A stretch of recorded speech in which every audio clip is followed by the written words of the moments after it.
Всем привет, меня зовут Алла, и в этом видео будет подробный мастер-класс по пошиву вот такой заготовки. Посмотрите, какой рельеф. Все покажу очень подробно. Долго тянуть не буду, приступаем. Для работы я подготовила трикотаж, у меня это футер с начесом. Прежде чем начать с ним работать, так как это трикотаж, я его проклеиваю самым обычным швейным флизелином. Крест-накрест, то есть долевая поперечная и поперечная к долевой.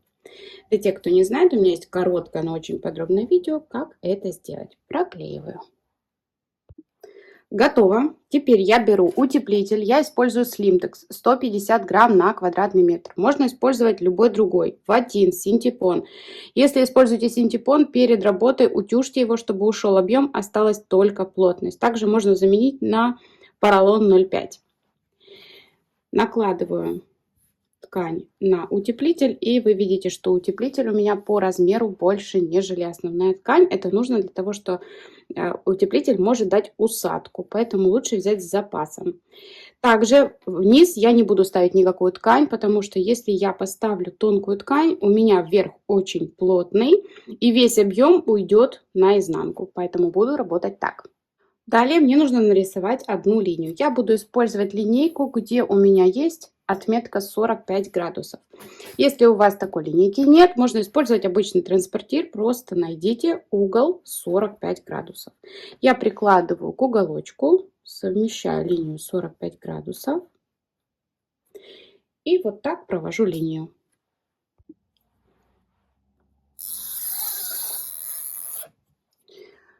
Теперь иду к машинке. Прошивать буду обычной ниткой швейной, вот такой зеленой. Она у меня светлее, нежели ткань. То есть я решила, что можно взять в тон, но я хочу, чтобы сама стежка выделялась. Поэтому буду использовать вот такую нить. Можно сделать самую обычную прямую строчку по этой линии. Я же буду использовать вот такую тройную. У меня это 5 номер. Такая строчка есть в очень многих швейных машинках. И делаю первую линию.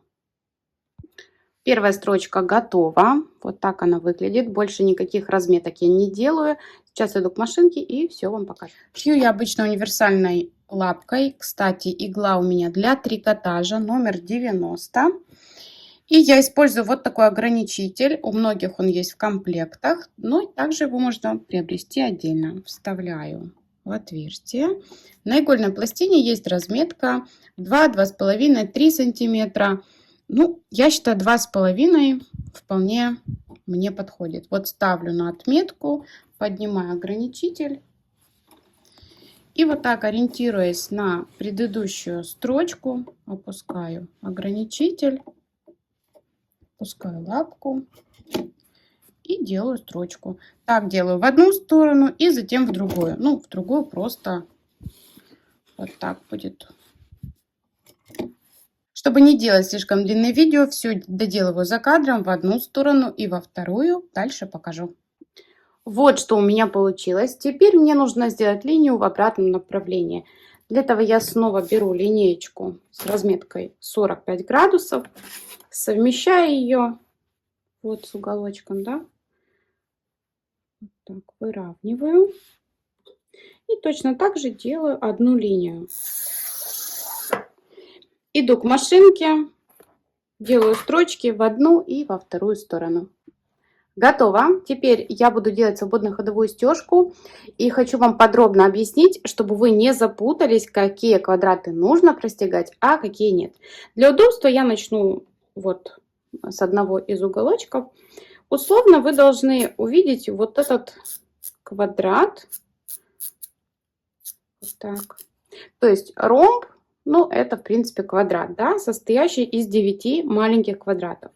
Простегать нужно все квадраты, кроме центрального. Вот так, да, чтобы было лучше видно. Далее снова условно квадрат. И снова мы простегиваем все квадратики, кроме центрального. Так.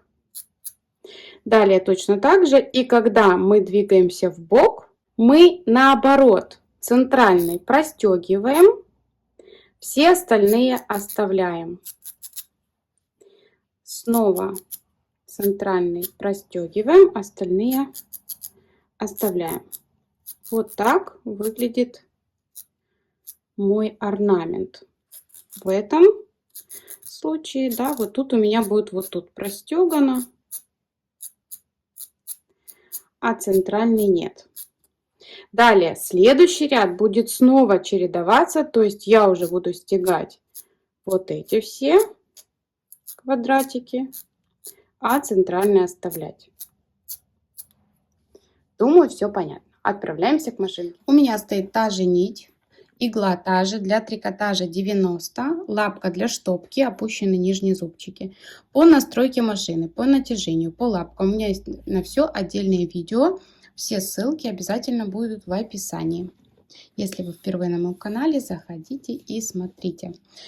Ну вот, для удобства я сделала первый вот этот квадрат и начинаю стежку. Начинаю я с угла, опускаю иглу, вытаскиваю нижнюю нить наверх. Опускаю иглу и начинаю делать стежку. Делаю я очень мелкий стиплинг. Моя задача утопить одни квадраты для того, чтобы образовался объем на других квадратах, которые не будут простеганы. Начинаю с того, что нужно сделать закрепку. Несколько стежков вперед и назад. Все, закрепка сделана. Теперь я делаю стежку.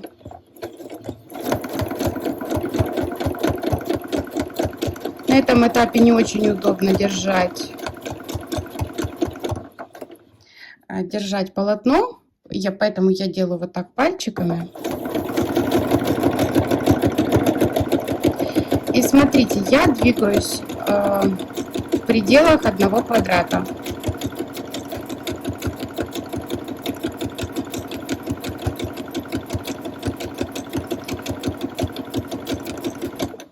Так, теперь перехожу, смотрите, сейчас я приближу, чтобы было лучше видно. Перехожу вот так в строчку, раз, и перешла на следующий квадрат.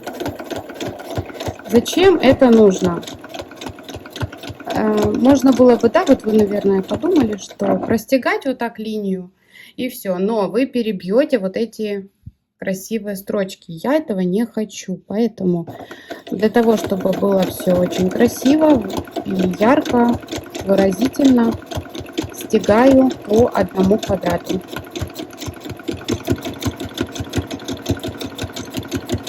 Сейчас я немножко ускоряюсь. Снова перехожу, смотрите, раз.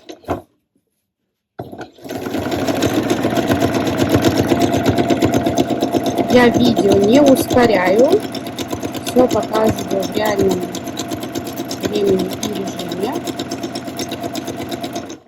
Когда нужно перейти, я замедляю ход педалью. Перехожу, стягаю следующий квадрат.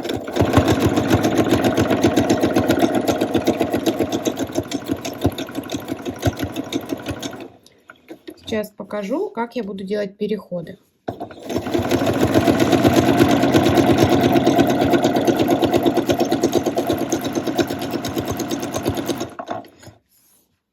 Смотрите, если бы я, например, начала с этого, можно начать было с этого квадрата, простегать 1, 2, 3, 4, 5, 6, 7 и сюда уже выйти, перейти кверху. Но я специально так не стала делать, потому что, чтобы вас не запутать, вы можете начинать с любого квадрата. Я покажу, как выйти с любой ситуации. Вот смотрите, я сейчас зашла в тупик. Да? Как я буду выходить из этой ситуации? Я могу перейти либо на этот квадрат, либо на этот. И вот как раз на этот квадрат я сейчас перейду и вам покажу. Тут важно, вот смотрите, я дохожу до уголка на очень маленькой скорости, попасть в те же строчки, которые у нас уже есть, буквально по одному шагу. Это можно сделать, если вы не владеете свободной ходовой стежкой настолько хорошо, чтобы точно попасть. Тогда это можно сделать вручную. Вы вручную поднимаете иголочку, передвигаете в нужное место и опускаете. Все, вы также перейдете. Ну, а я продолжаю. Так, сейчас я поверну, чтобы было лучше видно и более понятно.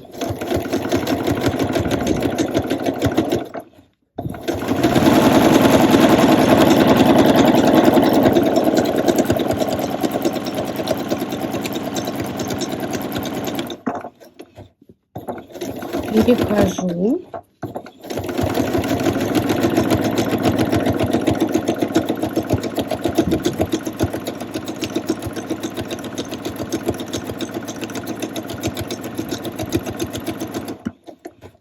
Чтобы вам не запутаться, вы можете помечать, вот как я вам показывала, мелком, да? Пометить себе те квадраты, которые нужно простегать, тогда не запутайтесь. Так как я делаю такую стежку уже не в первый раз, поэтому мне это не нужно просто.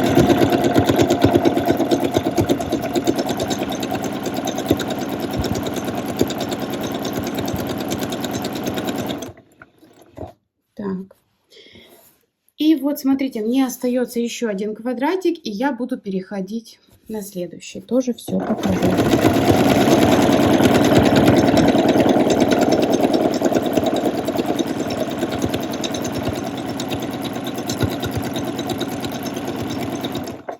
Вот, перешла, точнее закончила, сейчас я сделаю меньше. Вот что получилось. И сейчас просто перехожу наверх, делаю такой же квадрат.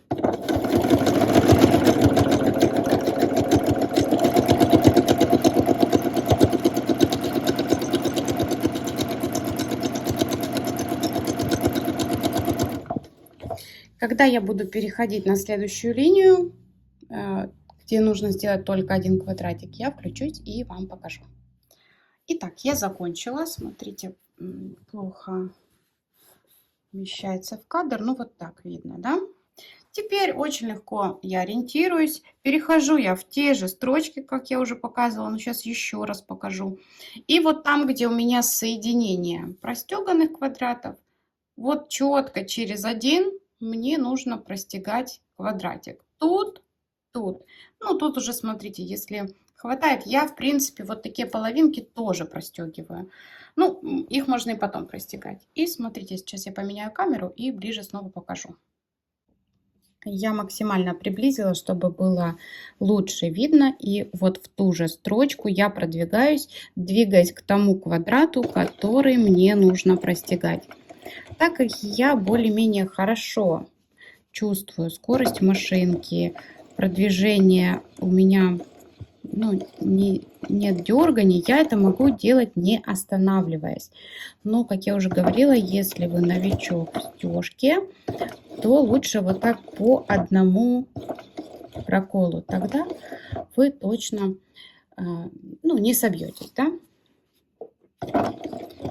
Так, центр, и вот так я продолжаю. Также вот сейчас я иду, например, назад, да, если вам так неудобно, поворачивайте сэндвич и делайте как удобно. Все, я дошла до квадрата, который мне нужно простегать.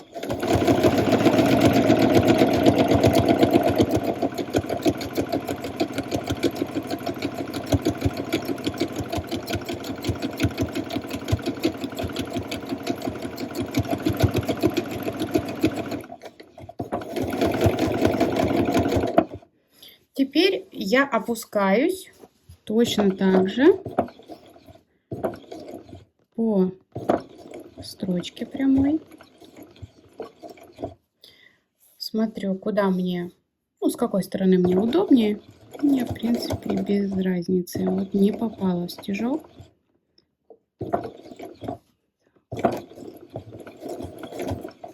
У меня камера стоит, получается, закрывает мне немножко обзор.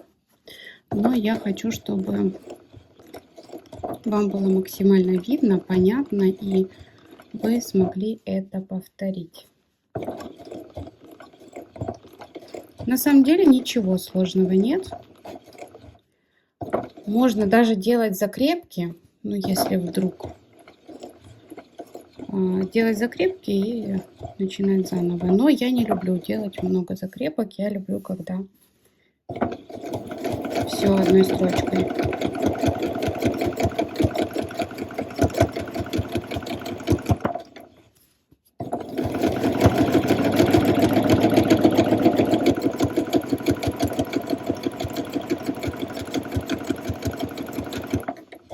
Так. И снова опускаюсь, точно так же продолжаю. Стежку я закончила, моя заготовочка полностью готова. К сожалению, камера не передает цвет самой ткани, вот такой он хаки. И также отсвечивает и само полотно. Но думаю, что рельеф понятен, виден, очень красиво смотрится. В жизни цвет намного насыщеннее. Кстати, такую же стежку, таким же орнаментом я делала на джинсовой ткани. Это было летом 2018 года, и у меня есть мастер-класс. Если интересно, я вставлю картинку и также ссылку оставлю. Вот посмотрите, насколько по-разному смотрится на разных тканях. Подобные заготовки, конечно, можно использовать в абсолютно любых изделиях, и в одежде, и в сумочках, косметичках, подушечках.